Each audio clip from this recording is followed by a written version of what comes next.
What's going on, guys? Welcome back to another episode of This is Oklahoma. Mike Hearn here, your host, back with another episode. Exciting news. This podcast is presented by the Oklahoma Hall of Fame, who have been telling Oklahoma's story through its people since 1927.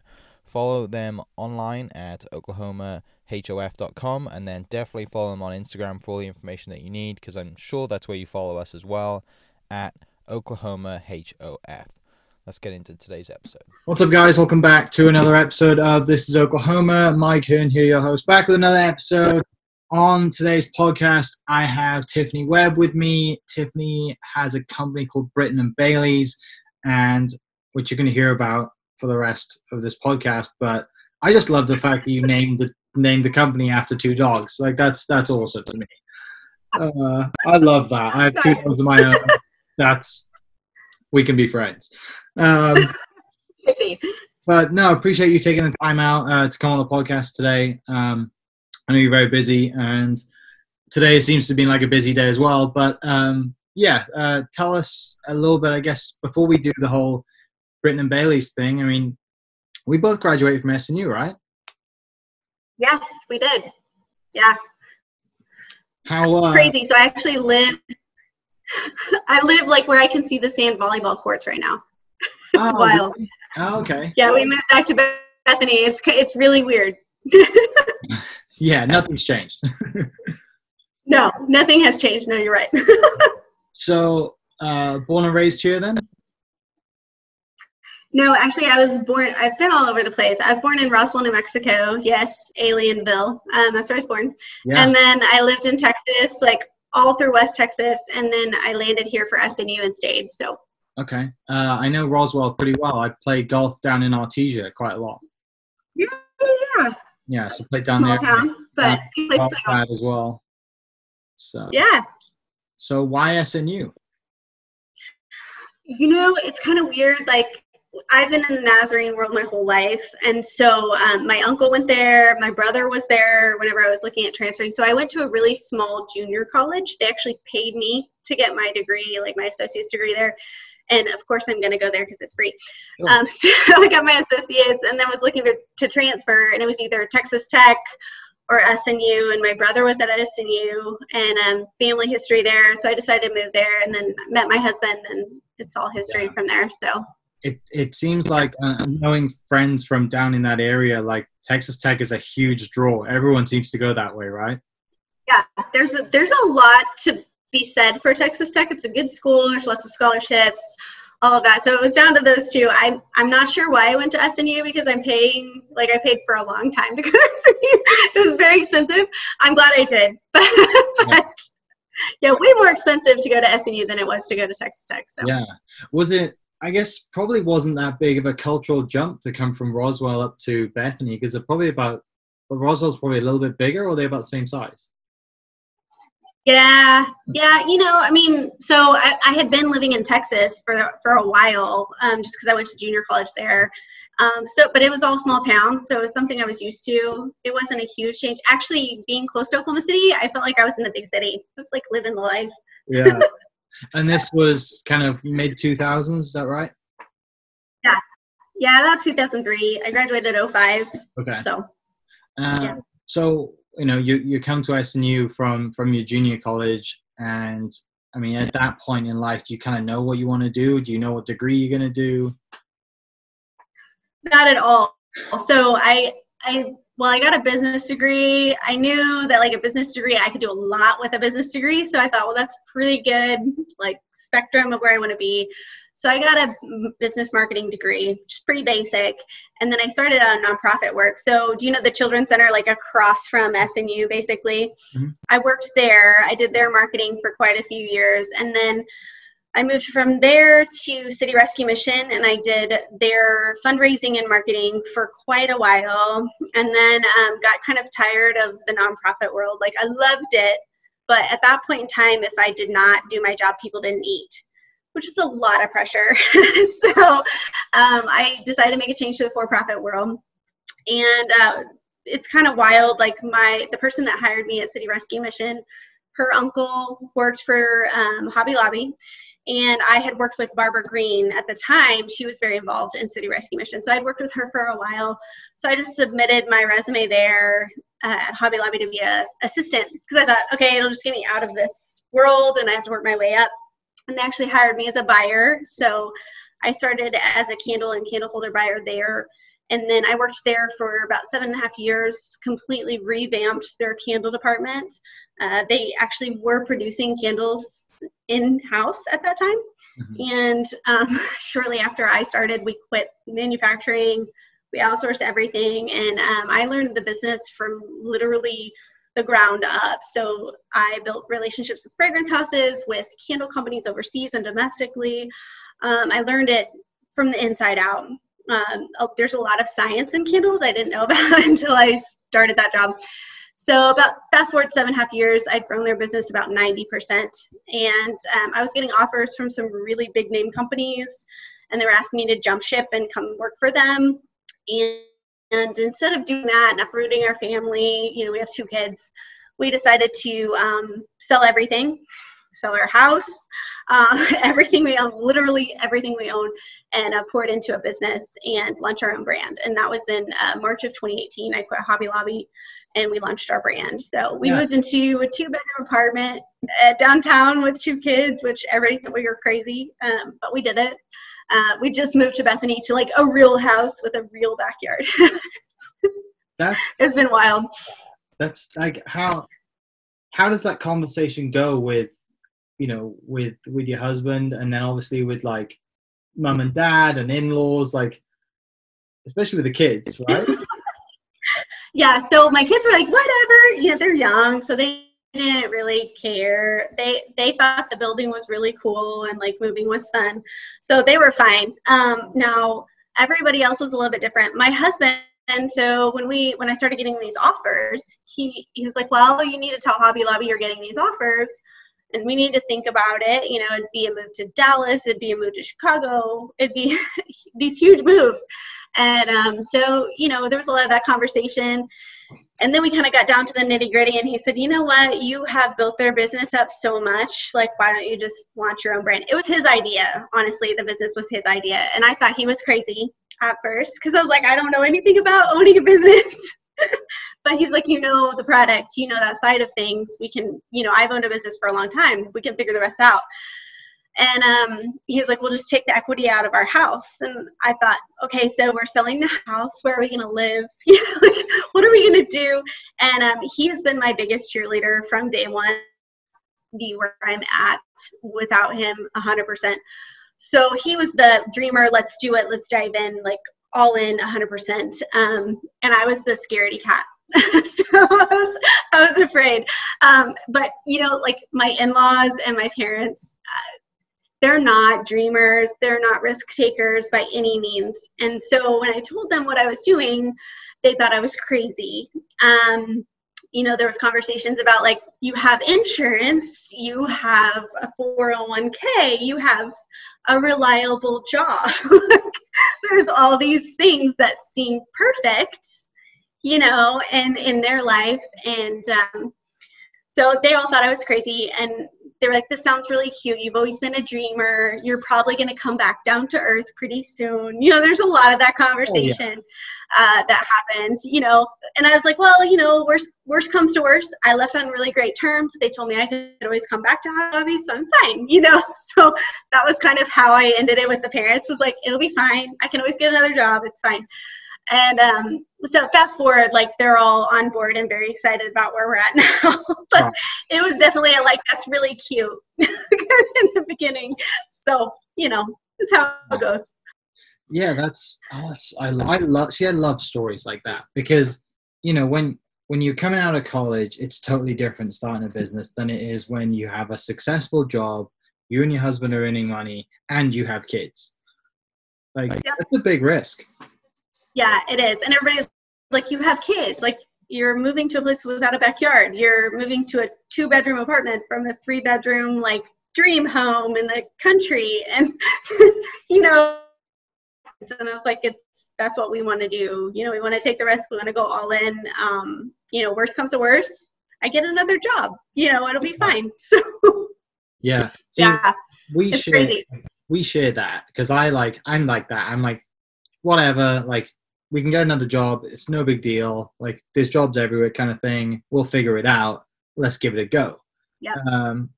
And my wife is the opposite. My wife is the chilled, likes a steady paycheck, knows what's going on, and more reserved, I guess, would be the way to put it. But yeah, that's so. So over the years of working at Hobby Lobby, then you have learned the ins and outs of the candle making business. Yes. So, when we decided to launch, it was obviously a natural move to do candles because that was what I knew. So I know candles from the very scientific to like the pretty frou-frou fragrance part of it. So I know all the perfumers. I know all the boutique fragrance houses. I work with a guy at a fragrance house in Chicago. He knows me very well. He'll come up with some fragrances. I'll take a look at them and we'll tweak them and say, I need more base notes. I need this. I need some sandalwood.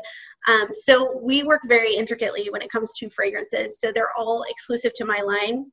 So you won't find them anywhere else. And but I know like how the fragrances react in the wax to the polarity level, which is pretty crazy because a lot of people pour candles at home or, in their backyard. They're just like, I'm going to pour. And that terrifies me because there's so much science that goes behind the scenes to make a candle actually work correctly. So to the wick, like the size of the wick, the type of the wick, all of that. So ours are all optimized for each vessel. It's very scientific.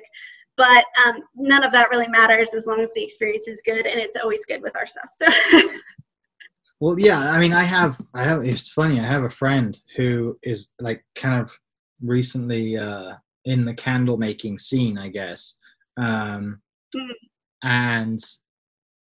he's very good at like the selling side. He's very good at the kind of SEO side of things. So it looks like he's doing very well. I think he's doing very well. And he's actually previously been on the podcast as well. But he does SEO stuff, marketing for other businesses. And he's just like, well, if I'm doing it for other businesses, I may as well just try it for my own thing. And that's what he's doing with that. And his kind of fragrancing, he doesn't have the background that you have in like the scientific side of things and working for a corporation for a very long time. But he's drawing his fragrances from like childhood memories of going on road trips and stuff. The story's awesome. But I know for a fact that he doesn't have the scientific knowledge that you have because you can't have that over 6 months of doing it compared to you working, for corporations. Yeah. So, yeah. Yeah, and like Hobby Lobby has to do things here where everybody else can kind of like fly under the radar a little bit until they get to be really big, and then there's problems. So yeah. So this was 2018 that you decide that, let's give this a go. Yes. So March of 2018 is when I quit Hobby Lobby. We launched so we had a launch party in September, and then we launched it actually sending product out in October of 2018. Okay. And how many, I guess, candles were in that first kind of run? So I had, this is crazy. So because of my relationships, whenever I quit Hobby Lobby, so I gave like 4 weeks notice when I quit Hobby Lobby so they could find somebody, I could train them, all of that. So I wasn't allowed to speak of the fact that I was starting my own company until the very last day. So on my last day, I called all my manufacturers. I called my fragrance house and I said, hey, I'm launching my own brand. I'm quitting Hobby Lobby, and they all, and we're terrified. But then I told them I was starting my own company, and they said, we'll help you. Anything we can do, we're here for you. And honestly, my candle vendor from Vietnam, I built a huge relationship with them, and they actually do our tents, which are back here. So that's what we launched initially with. I knew their quality, I knew their production. I knew they could do the candle we wanted, the wax we wanted, the fragrance, everything. So we went with them initially, and our first order was, gosh, I want to say, I'm trying to remember, it's been so long. I think it was like 3,500 pieces, which to me was like a ridiculous amount of candles to start out with. Somebody it was terrifying. Ordered 3,500 candles from you. Yeah, well, no. That was our initial order. So we had to have all that inventory okay. in. Yeah, so okay. I had to I order was like, that. what? Yeah. Okay. Yeah. No. I wish that was my first month of candles. No, my first close to like 45. So okay. when we launched, we launched a subscription company. So basically we were going to do 2 candles a month for $22.99, and we were just going to do the tints, and I had 7 fragrances. And so that's how I launched it. During our launch party in September, which we didn't even have product in our warehouse in September. I think I got it like October 1st and sent it out the 7th. So it was nuts. It was a quick turnaround. But I had somebody come and say, hey, we want you to do wholesale. Would you consider selling to boutiques? And I had not considered doing wholesale at all at that point. I was just doing the online sales and the subscription sales. And she really wanted our candles. Her name's Jan. She works at Mirror in Piedmont. And I said, well, I don't know. I'll think about it. I'm not really sure. And, it was a why not kind of deal. Like, why wouldn't we? So we launched the subscriptions and did about 45 the first month, which was pretty good for the first month. Yeah. Being a no-name anybody. And then I got wholesale in December with her. She sold out in a week, and I knew we were onto something. So I had to figure out the wholesale channel, and we launched wholesale shortly after that, like in a big way. We went to Dallas Market, and we're in quite a few states now, which is really fun. And our wholesale channels had grown really, really fast until COVID hit, and then it was like the end of the wholesale world for a minute. But they're all coming back, which is great. So. Yeah. So right now, is most of your business wholesale, or before COVID, was it mostly wholesale, or was it like subscription? So pre-COVID, we were probably 80% wholesale. Our wholesale channels were doing really, really well for us. And our subscriptions and like online sales were okay. And then whenever COVID happened, we were like, oh no, this is not good, because everybody shut down. So we got really creative.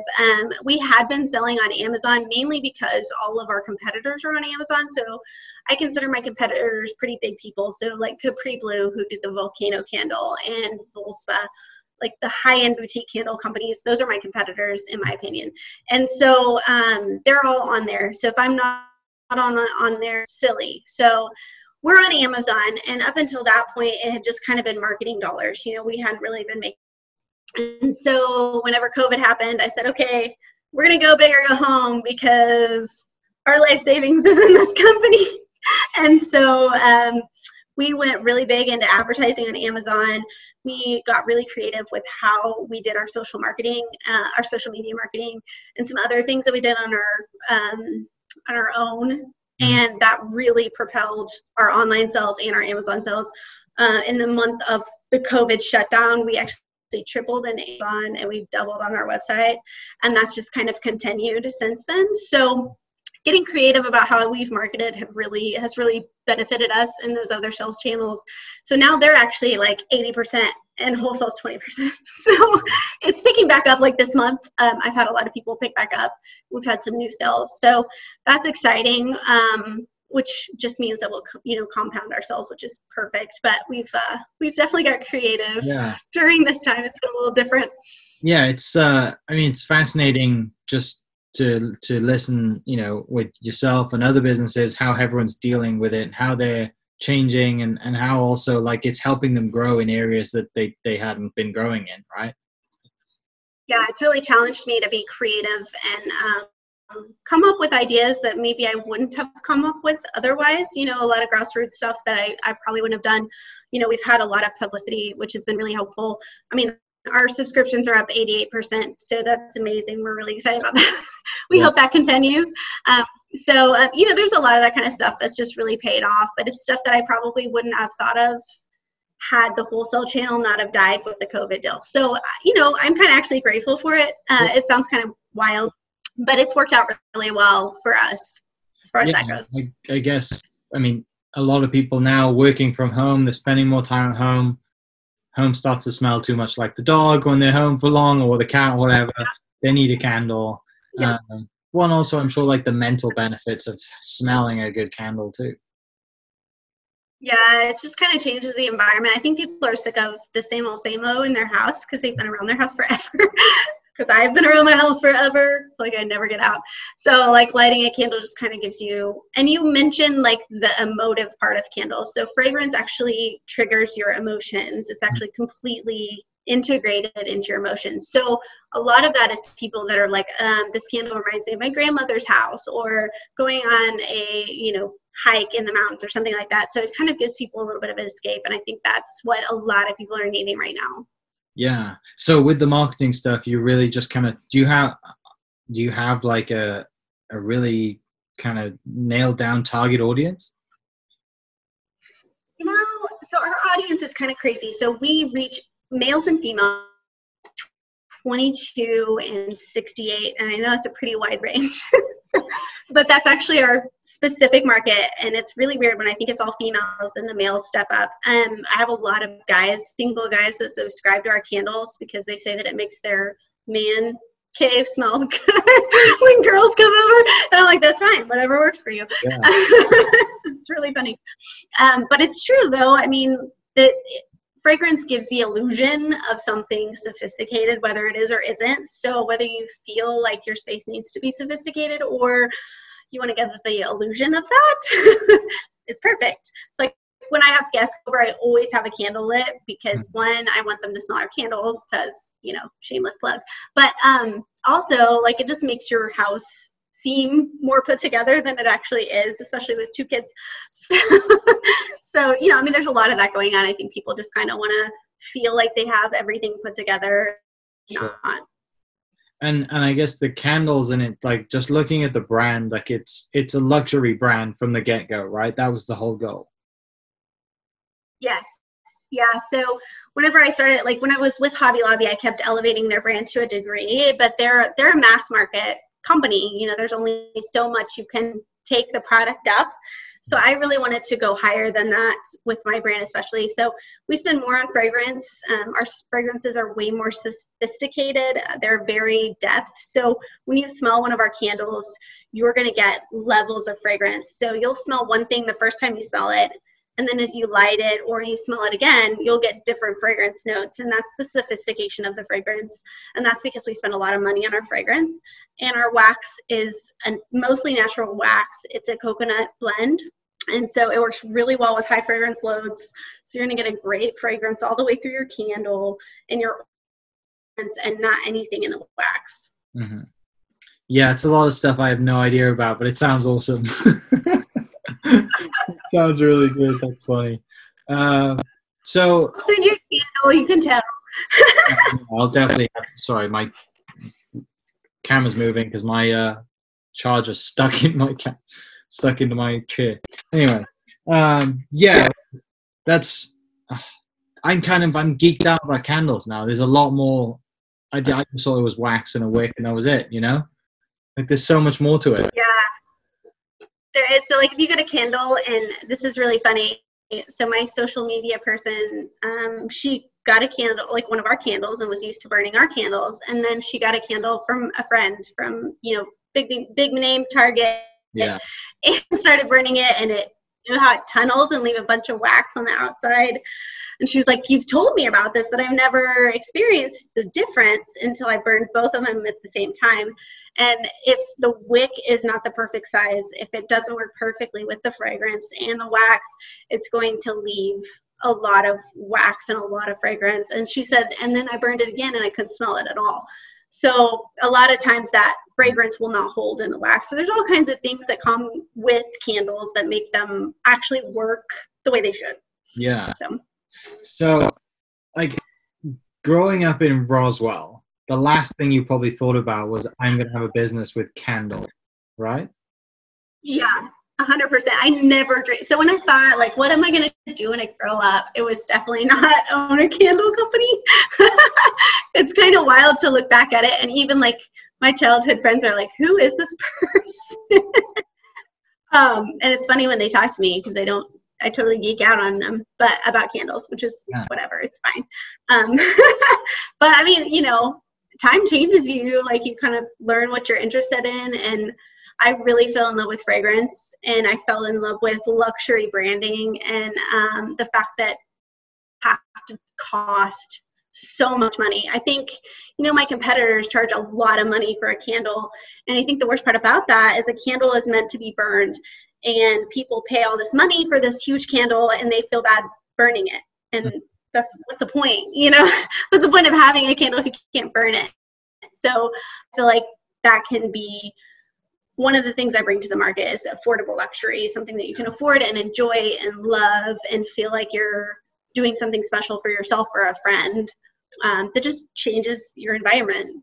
Yeah, and that's what makes the subscription model so good, is that like you're going to have 2 coming in at the start of the month, so you got a month to burn these 2 candles. Yeah, you either burn it or give it away. Yeah. Yeah, and so you said it's 2 candles for $22.99. Yeah, so there's 2. So we started out with 2 candles for $22.99. Mm-hmm. And then customers were like, I don't always go through the 2 candles. And so we offered a 1 candle for, I think it's $12.99. That's brand new. It's like a couple months old. Yeah. So there's those 2 options right now. We're working on, so we have a whole line. We have reed diffusers. We have room and linen sprays. We have an odor eliminator spray. We also have natural lotions. So we've been getting requests about doing those as subscriptions too. So we're working kind of on how the pricing will work and how shipping will work with all those. So those are coming soon, just because of people wanting them. So yeah. And then I guess, who was you mentioned it, was the store in Yukon the first one to have your stuff then? Piedmont, actually, yes. So they were the first one to carry our candles, and they sold out in a week. And they still are probably one of our top selling wholesale suppliers, and they have all of our line, and they're beautiful. They're wonderful. We love them very dearly. What about, I guess, what's the furthest you've sold a candle, and then what's the furthest wholesale account that you have? See, so we've sold coast to coast as far as on our Amazon and our website. So New Jersey, New York, all the way to Florida. So we've done all of those. As far as wholesale, I would say like Carolina and South Carolina are the farthest north that we've gone. I'm trying to think of the other side of the states. I mean, we're all over now, which is really exciting. We're in Louisiana, we're in Texas. I'm trying to think of where all. My brain is totally store locator. But yeah, we're all over the place, which is really fun. But I think North Carolina and South Carolina are probably the farthest north that we've gotten. Yeah. So do you ever get people sending you messages of, hey, we've just seen your thing, we're on the road somewhere and we saw your candle or whatever? All the time. All the time, which is, so I have a lot of friends that still travel, either through Hobby Lobby or just like in the business world, and they're like, hey, we saw your candle at a boutique and yada yada, and I'm like, yeah, we saw there. So it's really fun. That's probably one of my favorite things is that, but also like one of my other favorite things is when people contact me and say, I'm not a candle person, I don't like candles, but I got one of your reed diffusers and I love it, and I will buy it forever. So like there's a lot of that kind of stuff that goes on that's really, really fun to hear. So where's things, we're 2 years in or 2 and a bit years into the business, what, I guess when you set out, you probably wrote like a 5-year plan, I assume, and then, did the whole, the cliche business plan or whatever. Are you sticking to that plan, or is it just gone completely with COVID, gone completely off the wall? I think I've rewritten that plan and I probably should rewrite it again. It's one of those things, like, I know people are like, write a business plan, know where you're going. But I think like the biggest part that I've learned is to be really flexible. Mm-hmm. So like even at our launch party, before we even had product, the whole wholesale thing is like, well, I wasn't, that might be a good opportunity. I could probably figure it out. So, then it was like a rewrite, and then it was, well, we're going to go to market. Well, we had to figure that out. And I think that's a lot of people's issues is not being flexible. And I've learned that. I was not flexible at first. I was like, nope, we're not doing that. That's not the plan. This is the plan. But I've learned that being flexible, getting creative, kind of shifting gears when you need to is really, really important. And I think even, especially through this COVID thing, just realizing that doubling down is sometimes the most important part, even though it doesn't make a lot of sense. So, being bold and saying, hey, we're already all in this, so we're in it or we're out. So let's just go in. All of our competitors are going to be pulling back. They're working from home. They're going to be doing nothing, and we're gonna push forward. And that's really benefited us. And I don't know if that's because we're small and we can, which I'm grateful for. But, I think that's really important for businesses to realize that, like, yeah, you have a plan and that's great, but there's going to be things that you cannot foresee, like a pandemic that shuts down 80% of your business, and you're either going to hang in there and get creative and shift, or you're going to die. Yeah. And the sad thing about that is I've seen a lot of businesses die since the COVID thing happened, which is heartbreaking. Small businesses that really loved what they were doing and it was their dream, they didn't go online. They didn't make any shift. They just shut the doors, and they never opened back up. Yeah. So I'm seeing a lot of that, people being rigid with their plan. And I think business plans have to move with your business. They have to change, they have to flow with what's going on in the economy and in your customer base, people asking for more subscriptions, people, wanting us to change things, I think you have to listen to your customer, go with that, and grow with that as well. Have you had trouble with like production and getting materials and stuff like that? Yes, I have. So, it's really weird. Oh, my camera just did something weird. The weird thing is Vietnam. So that's where my 10 candles come from, which is a huge part of our business because it was the first thing that launched. So people really love it. It does really well on Amazon. It's our cheapest price point. So it's a good introduction piece for people. That item, so because the manufacturer that I chose did mostly big box companies, so like the Hobby Lobbies and the Pier Ones and all those companies are like really scaling back. A lot of them are out of business or bankrupt, or still haven't really placed any orders. So the plus for me is that because I'm growing right now, I'm priority for them. So my stuff is shipping early or on time out of Vietnam, which never happens, ever. So I'm super excited about that. That's been really beneficial for me. But as far as the domestic production, so everything else in our line is domestic, there has been some shortages of, labels or lids or that kind of thing, which has been a little bit of a challenge. We're kind of trying to work through it and try to decide where to shift. Do we shift overseas where they're getting us product? Will that matter? Is our customer going to be upset because we're going from the United States made product to overseas? There's a lot of that we're weighing. But the bottom line is if we can't get them the product, what's the point? So, so there's a lot of that going on behind the scenes that I don't think anybody really sees. But getting stuff overseas is way easier than getting it domestically, which is wild. You would think it'd be easier domestically, but it's not. Yeah, what if it's all opposite? Yep. Yeah. So you mentioned that you have not just candles, you have diffusers as well. What other products do you have right now? So we have reed diffusers, which people were asking us for a flameless option. One of the most popular things right now is those wax cubes that everybody puts in the warmers. They're like the Scentsy things. I didn't want to do that because everybody was doing it, including Walmart. So I kind of wanted to steer clear of what everybody else is doing. And I feel like reed diffusers are just a little bit more sophisticated and they're prettier and you don't have to worry about them. So basically you open them up, put the reeds in them, flip them a couple times, and they just diffuse the fragrance. So it's passive. If you don't smell it, you just flip the reeds and they start all over again, which is awesome. It's great for like kids' rooms, hallways, if you're not going to burn candles in college, that kind of stuff. It's really great for that. A lot of college dorms love our products because it's easy. They don't have to worry about kids burning things down or leaving a melter on or anything like that. So the reed diffusers are really popular. I love them. They're really, really pretty and they work really well. We have a patented formula that works out really, really well and diffuses all the fragrance, which is good. A lot of reed diffusers got really muddy for a while. They were coming from China with, surprise, with really low ingredients and low quality. So ours are actually from California, from a guy that I know well, and he has a great formulation, works really well. So we have those.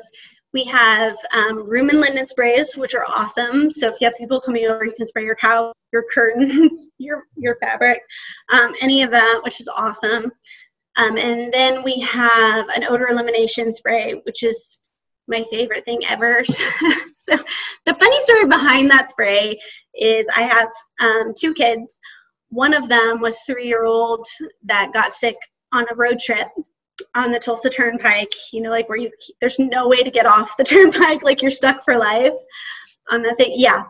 So he started throwing up. It was awful. It was in the middle of summer. I got to the house, just got him out of the car. He was still throwing up, so I just locked the car up and went inside the house. And it just kind of baked in the sun. It was gross. I got rid of the car seat. I scrubbed it with everything. The car just smelled terrible. I was ready to sell the car. It was so bad. And I called my friend's house, and I was telling him the story because I was like, this is just my life. This is what happens to moms. We just kids, this is just life. And they said, well, let us send you something. And they sent me this spray, and I sprayed it once. And I left it. I came back, and it was gone. It didn't smell anymore. And I was like, everybody needs this stuff. Because that's the smell that does not go away. Right. Especially when it's baked in the sun. So I actually formulated it for our line, and we sell it. It works on mold. It works on smoke. It works on throw up. It works on pet odors. It's stinky feet. If you have sweaty shoes or a gym bag, it works on all that. It's amazing. And it doesn't have a fragrance. It just gets rid of everything. It's called number 0. It's awesome. It's my favorite thing. So yeah, that's actually it right here. This is amazing. Everybody needs it. Especially if you're a mom or own a dog or a cat. It's amazing. So we have that. We also have a natural lotion. So it's a water-based lotion. A lot of lotions kind of leave your skin all slimy. This doesn't. It absorbs in your skin, leaves you moisturized, and it smells really good without being slimy. So it's really great. It's free of all the garbage, but it's on our signature fragrances. So yeah, that's our line. And we have big candles. Yeah, is the, because like we said earlier, it's a luxury brand, quite a boutique as well, luxury boutique brand. So, I mean, is the dream to get a call from Target or something like that, or going the opposite way? So this is kind of crazy. The wild thing about COVID is I was actually talking to Neiman Marcus before COVID happened, and that they were on my dream wholesale account list with Neiman Marcus and Nordstrom's.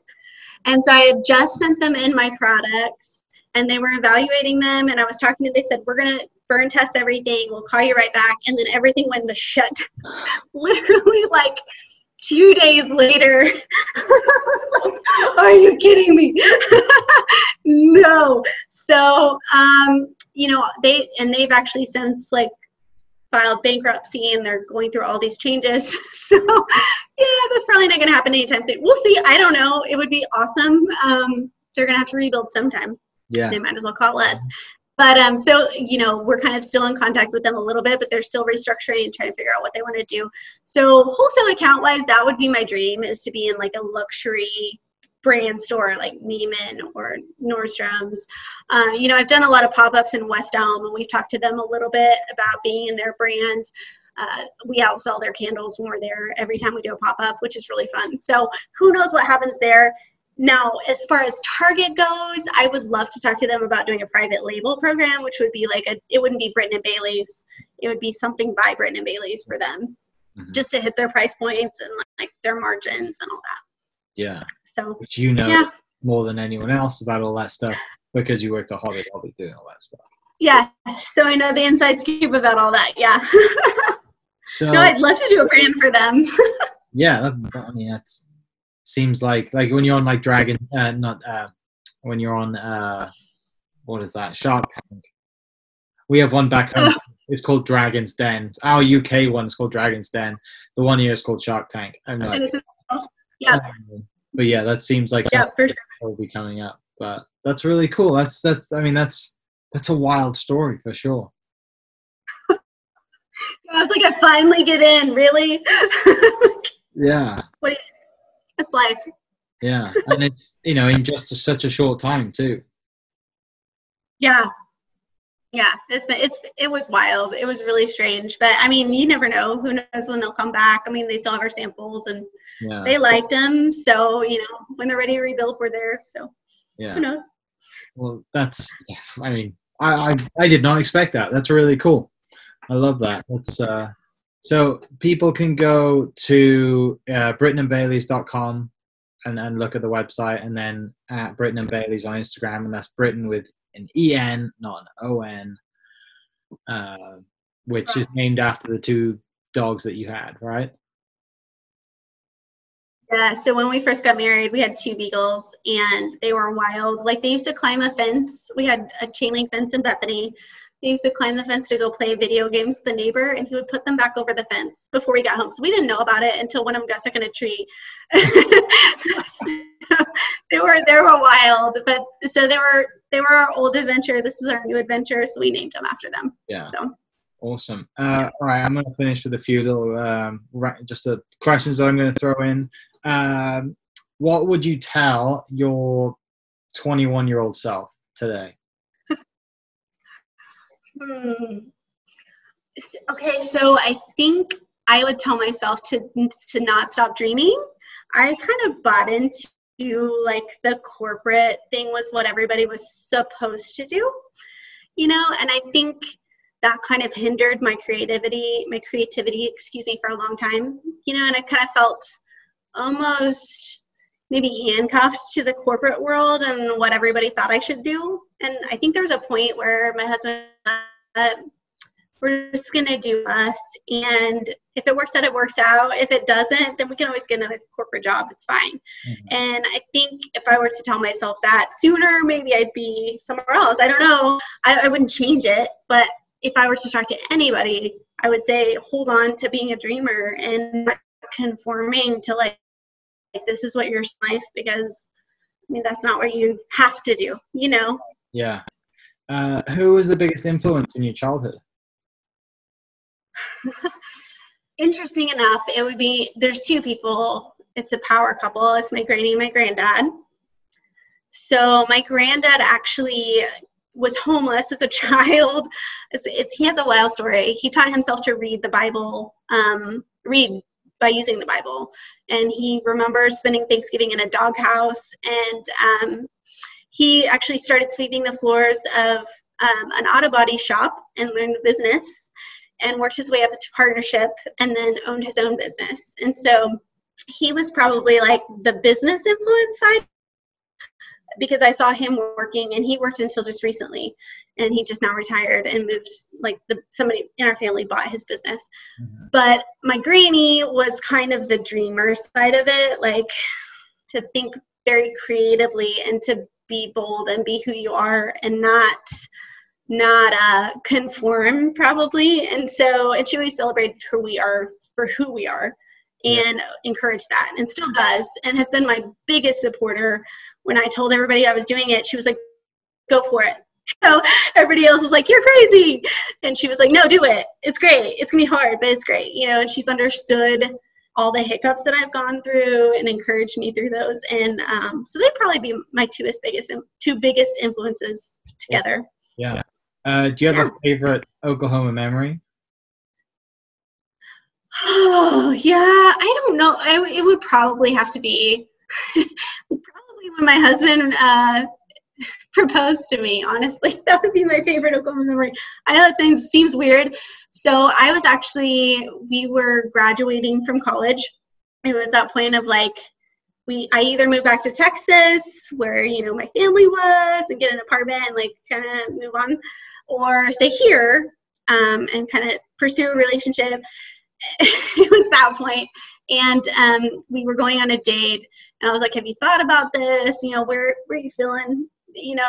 Should I move back to Texas? Because I kind of got to make a plan. And I didn't want to push him, but at the same time, like I had to decide where I was going to move. And he was like, yeah, I don't think it's going to happen right now. We just need to save some money, and then maybe. And I was like, so I'm moving back to Texas. So I started crying in the car. We hadn't even gotten to the date. Like, I was like, it's the end. It's the end of our relationship. Long-term relationships never work.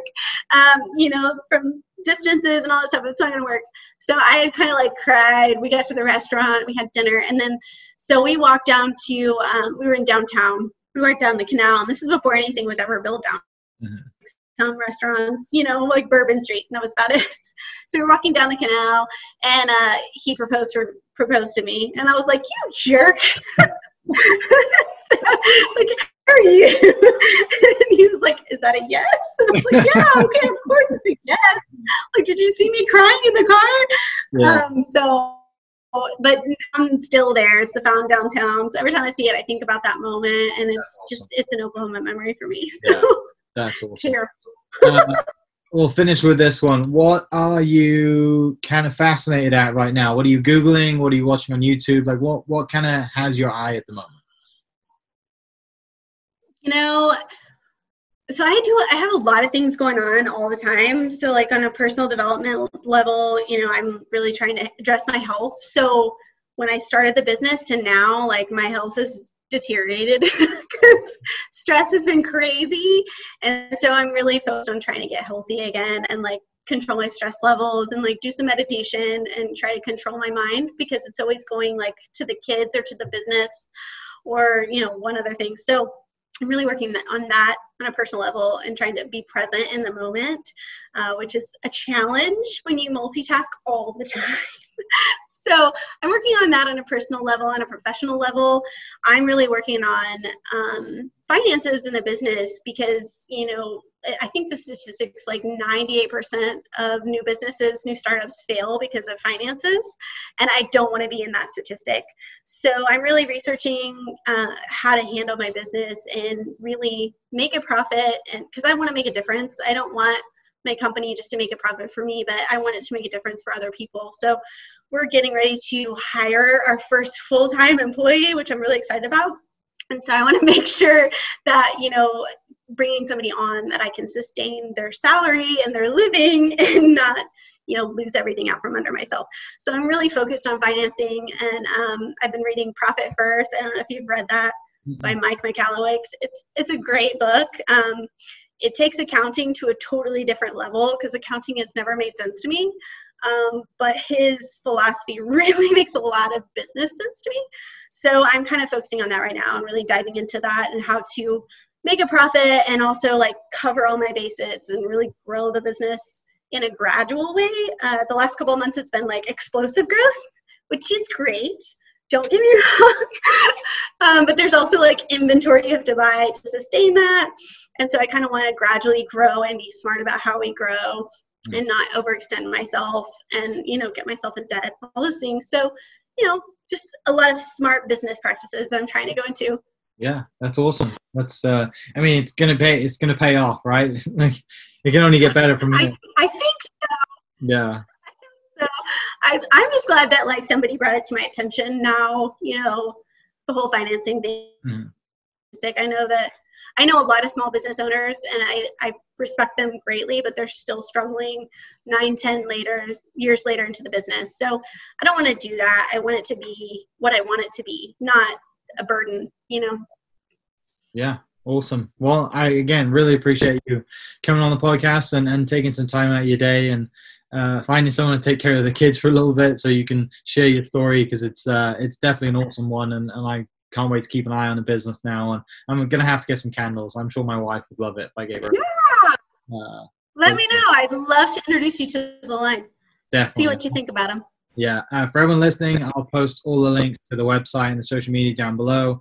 It's at Britten and Baileys on Instagram, and then BrittenandBaileys.com. And that's Britten with an E-N. And Baileys like the Irish whiskey drink, which is horrific. I don't like it, but it's the same way it's spelled. And yeah, Tiffany, thanks so much for coming on the podcast. And for everyone listening, go buy a candle. You have to. It's awesome. Great story, and your house will smell better. So it's worth it. Thanks for listening. We'll catch you next episode. Cheers. This podcast was presented by the Oklahoma Hall of Fame, who've been telling Oklahoma's story through its people since 1927. Follow them online at oklahomahof.com and definitely on Instagram at oklahomahof. Catch you next episode. Cheers.